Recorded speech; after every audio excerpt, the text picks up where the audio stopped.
ఈ స్వీట్ చేస్తున్నంతసేపు నాకు డౌట్గానే ఉండే, అసలు ఇది సరిగ్గా అవుతుందా రాదా, మనకు కుదురుతుందా స్వీట్ షాప్ అంతా పర్ఫెక్ట్గా వస్తుందా రాదా అని. కానీ చేస్తున్నప్పుడు అర్థమైపోయింది పర్వాలేదులే వస్తుంది ఇది కూడా అని. సో దీనికి నేను ఒక 1 కప్ మైదా, కొంచెం బేకింగ్ సోడా, కొంచెం సాల్ట్ అండ్ కొంచెం నెయ్యి తీసుకొని ఇట్లా ఒక ఉండలాగా ఫామ్ అవ్వాలి. ఇప్పుడు దీన్ని ఒక చపాతీ పిండిలాగా నార్మల్గా కలిపేసుకొని ఒక 10 minutes వరకు పక్కన పెట్టుకోండి. ఇప్పుడు షుగర్ సిరప్ ప్రిపేర్ చేసుకోవడానికి ఏ కప్తో అయితే మైదా తీసుకున్నారో అదే 1 కప్ తోటి షుగర్ తీసుకొని 1.5 కప్ వాటర్ తీసుకొని కొంచెం ఇలాచీ యాడ్ చేసుకొని ఒక 1-2 బాయిల్స్ వచ్చేదాకా ఉంచుకొని పక్కన దించి పెట్టేసుకోండి. ఇప్పుడు మన డో ఒక 10 minutes నానిన తర్వాత దాన్ని ఒక 5-6 చిన్న చిన్న బాల్స్ లాగా, చపాతీ బాల్స్ లాగా చేసి పక్కన పెట్టుకోండి. ఒక్కొక్క బాల్ని ఒక్కొక్క రోటీ లాగా చేయాలన్నమాట. వాటిని చాలా సన్నగా చేస్తే ఏంటిదంటే లోపల కాజా లోపల మంచిగా ఫ్రై అయ్యి అవి కూడా షుగర్ సిరప్ని బాగా పీల్చుకొని చాలా టేస్టీగా అండ్ క్రిస్పీగా అవుతాయి అనమాట.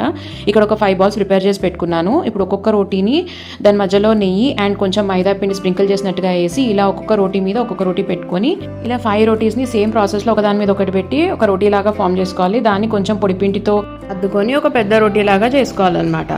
రోటీ లాగా చేసిన తర్వాత దీని మధ్యలో కొంచెం నెయ్యి అండ్ ఇంకొంచెం మైదా వేసి దాన్ని బైండింగ్ లాగా యూజ్ అవుతుంది. ఇది దాన్ని ఒక చిన్న రోల్ లాగా చేసేసుకోవాలి.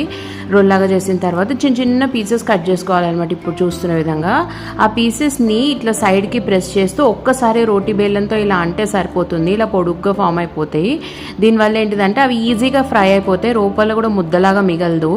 మీడియం టు లో ఫ్లేమ్లో మనము గోల్డెన్ బ్రౌన్ కలర్ వచ్చేంత వరకు ఫ్రై చేసేసుకొని ఒక 10-15 minutes వరకు మనం షుగర్ సిరప్లో ఉంచి తీసేస్తే సరిపోతుంది.